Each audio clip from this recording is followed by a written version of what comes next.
What does it mean to be great?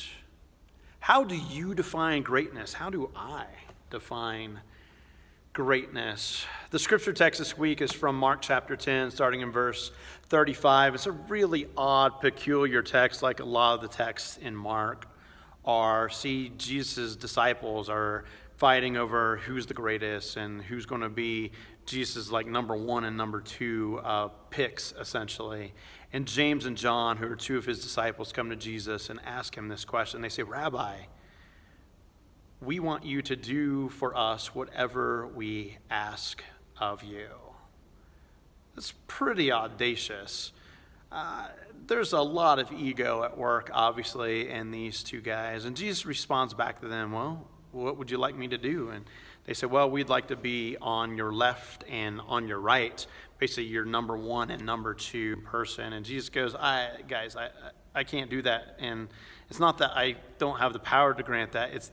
That's not how it works. That's not how any of this works, because for me and for my kingdom, Jesus says that if you want to be the greatest, you need to make yourself the least. If you want to be Lord of all, then you need to become the servant of all. In fact, not only the servant, the slave of all, because the Son of Man came not to be served, but to serve and to give his life as a ransom for many. See, Jesus wants to redefine greatness for you and me. He wants us to determine that what it means to be great, and great again, is very different than how I define it, or usually how we all define it here in America. Being great isn't about being first. It's not about being on top. It's not about getting. It's not about getting. Do you hear me there? It's not about getting. Being great, according to Jesus, is about giving. Giving your all. Giving all of you. Giving everything that you have. Giving yourself away for everyone else. Now, if you can do that, you are great. If you can do that, you have discovered greatness. If you can do that, then you really are the Lord of all. You have figured out why God has put you here on this earth. This Sunday, in addition to that text, we're going to be celebrating a Mission Sunday here at Grace.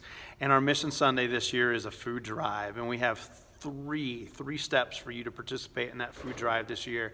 The first one is stuffing. We want you to buy all of the stuffing and bring it here to Grace so that we can give it to IFCS, Integrated Family Community Services, a great organization here in the community that's doing so much to feed people throughout Arapahoe, Douglas, and Jefferson counties. The second piece is perhaps you will go and buy all of the ingredients and items for someone to put together a whole Thanksgiving meal. We are partnering with Food for All for that. We would love for you to participate in that. Third piece is actually going and putting together the bags and the boxes for Food for All on Sunday, November 18th. All people are invited. It doesn't matter how young you are, how old you are, somewhere in between. Everyone can participate in this. We would love for you to do one of these, two of these, maybe even, if you're daring, all three of them. Come participate with us as we redefine greatness, as we make servanthood the metric for how you define your life. Join us on Sunday. Thanks, everyone.